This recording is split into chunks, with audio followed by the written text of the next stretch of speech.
Assalamualaikum warahmatullahi wabarakatuh. Alhamdulillahirabbil alamin. Assalatu wassalamu ala asyrafil anbiya'i wal mursalin sayyidina wa maulana Muhammad wa ala alihi wa sahbihi ajma'in, amma ba'd. Alhamdulillahirabbil alamin, kita masih diberi nikmat sehat sehingga kita dapat melaksanakan pembelajaran jarak jauh. Baik, di pembelajaran kita kali ini kita akan belajar tentang prosedur pembentukan tanah dan komponen penyusun tanah. Sebelum kita mempelajarinya lebih lanjut, alangkah baiknya kita review sejenak materi yang sudah kita pelajari di pertemuan sebelumnya. Di pertemuan sebelumnya, kita sudah membahas tentang peranan tanah bagi kehidupan. Ya, apa saja peranan tanah bagi kehidupan? Di antaranya, yang pertama sebagai tempat hidup makhluk hidup ya, baik itu manusia, hewan, maupun tumbuhan. Peran tanah bagi kehidupan yang selanjutnya yaitu sebagai penyedia keperluan hidup manusia, ya, mulai dari tempat tinggal, tempat mencari makan, tempat beraktivitas, tempat mencari penghidupan manusia, itu semuanya dilakukan di atas permukaan tanah. Ya, terus peran tanah yang berikutnya yaitu sebagai penyedia dan sebagai alat penyaring ya untuk air yang kotor. Terus peran organisme tanah ya, yang pertama itu ada dekomposer ya. Dekomposer itu sebagai pengurai. Jadi jika ada makhluk hidup yang sudah mati itu akan diuraikan. Nah, hasil penguraiannya ini nanti akan dipakai oleh tumbuhan ya untuk tumbuh sebagai nutrisi hidupnya. Yang kedua ya sebagai reaksi kimia tanah. Ya, reaksi kimia tanah ini ada kaitannya sama proses pelapukan batuan ya dan proses pembentukan nutrisi makanan pada tanah. Yang ketiga sebagai pengurai polutan dalam tanah. Jadi pencemaran tanah itu bisa terurai secara alami melalui tanah. Yang keempat sebagai pengatur kegemburan dan struktur tanah ya. Yang kelima sebagai pemberi pengatur tekstur tanah, dan yang keenam sebagai pencegah penyakit pada tanah. Untuk bahan ajarnya seperti biasa ya, ada buku elektronik IPA kelas 9 dan handout, silakan dibuka dan dipelajari ya sebagai bahan belajar selain video ini. Baik, langsung saja untuk materi kita kali ini kita akan membahas tentang proses pembentukan tanah. Ya. Jadi tanah itu terbentuk dari proses pelapukan ya, pelapukan secara fisika, kimia maupun biologi. Jadi batu, tahu batu ya, jadi batu yang ada di sekitar kita itu akan mengalami pelapukan secara fisika, kimia, dan biologi. Terus yang kedua, terjadi pelunakan struktur ya oleh udara dan air. Ketika sudah agak lunak batuannya itu, maka akan tumbuh tumbuhan perintis ya, misalkan lumut. Jadi lumut hijau yang ada di batuan itu merupakan tahap awal dari proses pelapukan. Dan yang berikutnya terjadi proses penyuburan oleh mikroorganisme ya. Dan proses pembentukan tanah ini sangat dipengaruhi oleh iklim ya, organisme, relief atau topografi, bahan bakunya ya atau bahan induk, dan juga waktu yang lama. Jadi proses pembentukan tanah itu terjadi sangat lama dan dipengaruhi oleh iklim, organisme, topografi, bahan baku, dan waktu ya. Jadi seperti itu. Terus untuk yang berikutnya, untuk lapisan tanah ya. Lapisan tanah ternyata tanah itu terdiri atas beberapa lapisan-lapisan ya. Yang istilahnya itu ada yang mengatakan lapisan horizon A, ada yang mengatakan, terus ada juga horizon B, ada juga lapisan horizon C, dan ada juga lapisan horizon D. Horizon A itu yang ini ya, ini adalah lapisan horizon A, itu merupakan lapisan yang posisinya letaknya di bagian atas, terdiri atas campuran dari pelapukan batuan dengan berbagai tekstur, organisme hidup, dan berbagai zat organik. Jadi yang bagian paling atas ini bagian yang banyak sekali ya, teksturnya itu macam-macam, ada yang kasar, ada yang lembut, terus organisme yang hidup juga bermacam-macam, dan juga zat organiknya juga macam-macam. Terus yang lapisan horizon B ya, itu merupakan lapisan yang memiliki kandungan zat organik lebih sedikit dibandingkan dengan lapisan di atasnya ya. Jadi kandungan organiknya itu lebih sedikit daripada yang bagian atas. Yang ketiga atau lapisan horizon C merupakan lapisan yang tersusun atas batuan yang berperan sebagai penyedia material untuk tanah ya. Tanah yang mana? Tanah bagian atasnya. Jadi cadangan cadangan material ya istilahnya itu untuk tanah yang bagian atasnya. Jadi penyokong tanah bagian atasnya.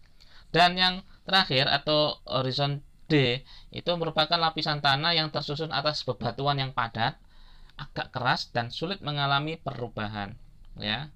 Jadi ini lapisan-lapisan horizon A, B, C, D itu seperti itu ya. Yang gambar sebelah kiri itu sama ya. Ini lapisan horizon A, horizon B, C, dan yang lapisan batuan induk ini yang D ya. Jadi batuan yang susah mengalami perubahan. Itu yang D. Jadi seperti itu lapisan-lapisan tanah. Yang berikutnya ada yang namanya komponen-komponen tanah ya.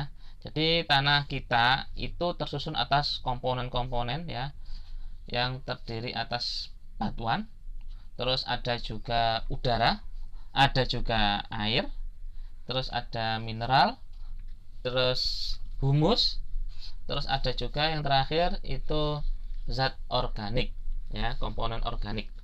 Oke, kita bahas satu persatu. Yang pertama ada yang namanya batuan ya. Batuan itu merupakan bahan padat yang terbentuk secara alami yang tersusun atas campuran mineral dan senyawa lain dengan berbagai komposisi.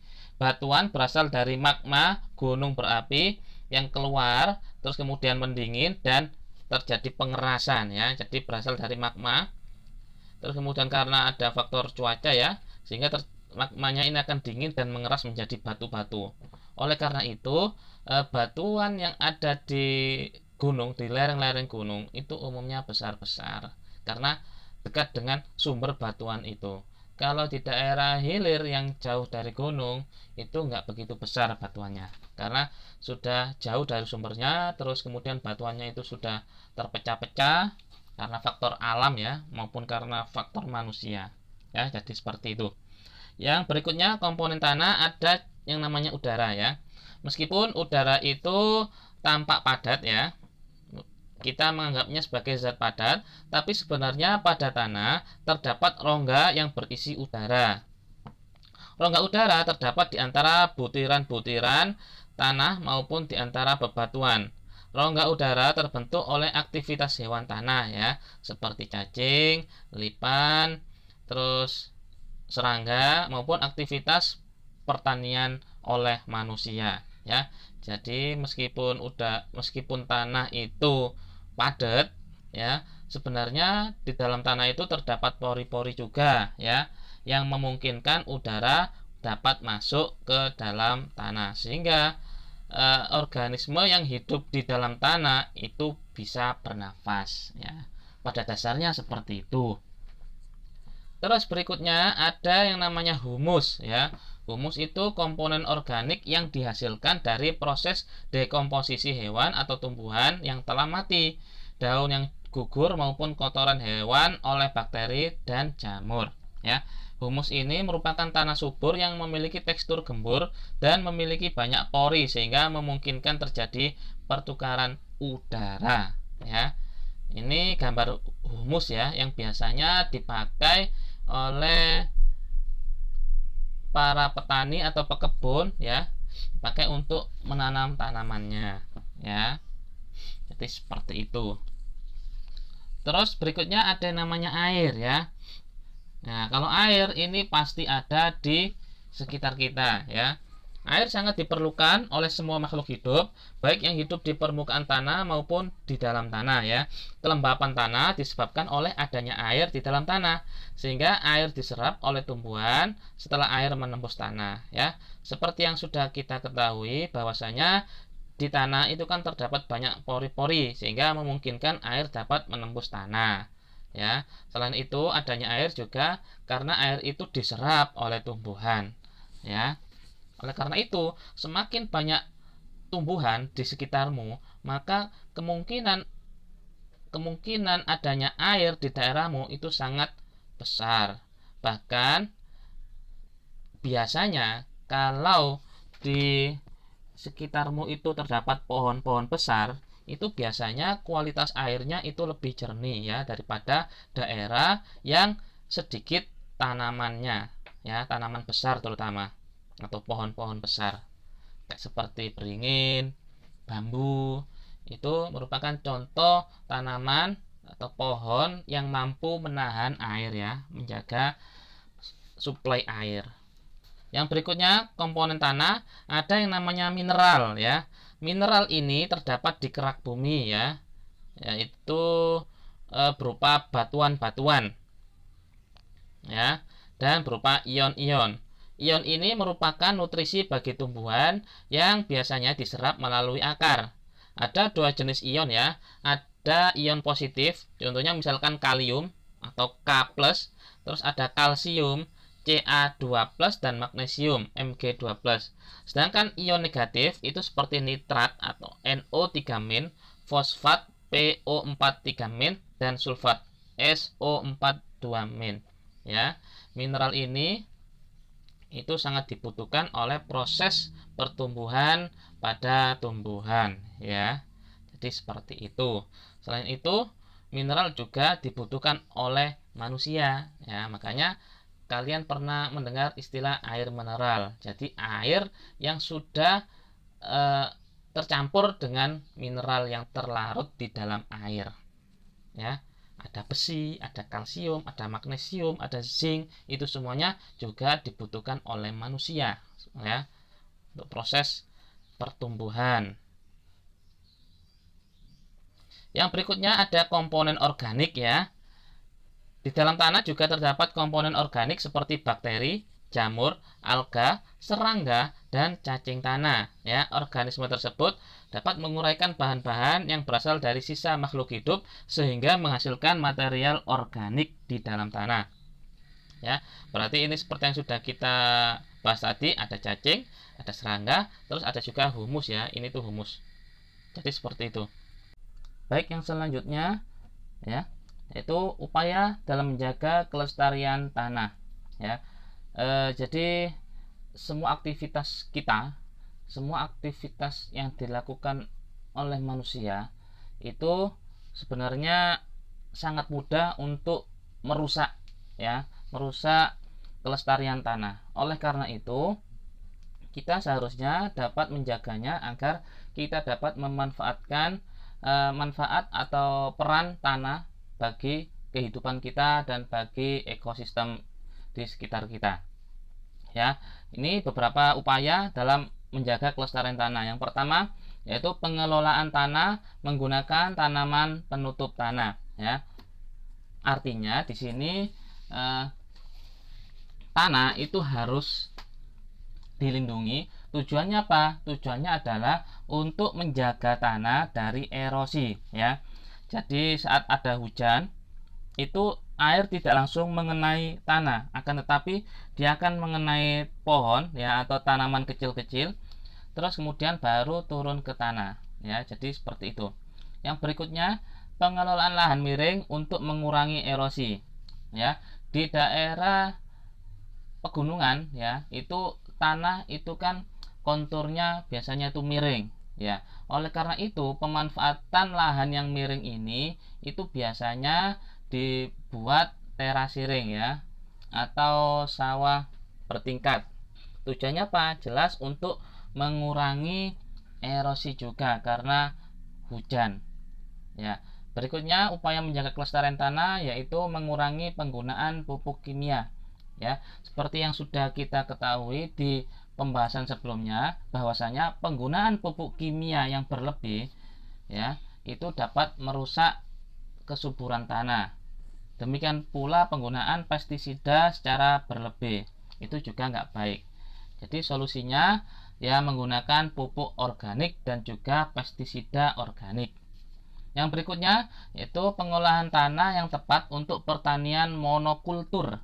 Pertanian monokultur itu pertanian yang menanam satu jenis tanaman saja. Misalkan di suatu lahan itu ditanami padi saja secara terus-menerus ya. Itu sangat tidak baik. Kenapa? Karena padi itu kan memerlukan unsur hara tertentu, sedangkan unsur hara yang ada di tanah itu kan beraneka macam ya. Jika ditanami padi terus-menerus, maka unsur hara yang dibutuhkan oleh padi itu saja yang habis, sedangkan unsur hara yang lain itu tidak terpakai ya. Itu juga nggak bagus untuk tanah. Terus yang terakhir yaitu daur ulang sampah yang sulit terurai. Misalkan sampah yang terbuat dari plastik ya, itu sangat tidak ramah lingkungan. Jadi ketika kita habis memakai kemasan ya, kemasan makanan, terus memakai kresek, itu kalau bisa itu kita menguranginya ya. Supaya apa? Supaya saat dibuang ke lingkungan itu tidak merusak lingkungan. Termasuk juga kayak sedotan ya, botol air mineral plastik itu kalau bisa dimanfaatkan ulang atau bisa dibuat kerajinan agar tidak agar limbahnya itu agar kita tidak menghasilkan limbah dari plastik itu secara berlebih dan ujung-ujungnya pasti akan dibuang ke lingkungan ya. Jadi tujuannya itu yaitu untuk menekan produksi limbah ya, terutama limbah plastik. Karena limbah plastik itu akan terurai itu kurang lebih 100 tahun ya. Jadi kalau dalam satu hari bisa menghasilkan 100 kg, maka bagaimana dengan 100 tahun? Baik, jika ada pertanyaan silakan ditanyakan ya, seperti biasa. Jika tidak ada, silakan. Ini ada tugas 2 soal saja. Ya, yang pertama, di daerah pegunungan atau perbukitan, lahan pertanian dibuat secara terasering. Jelaskan keuntungan sistem terasering tersebut. Yang nomor 2, jelaskan proses terjadinya pelapukan batuan hingga menjadi tanah.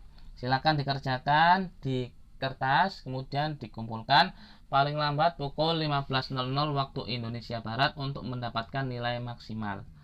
Baik, mungkin itu saja yang dapat saya sampaikan. Semoga apa yang kita pelajari hari ini menjadi ilmu yang bermanfaat, menjadi ilmu yang barokah. Akhiran wabillahi taufiq wal hidayah. Wassalamualaikum warahmatullahi wabarakatuh.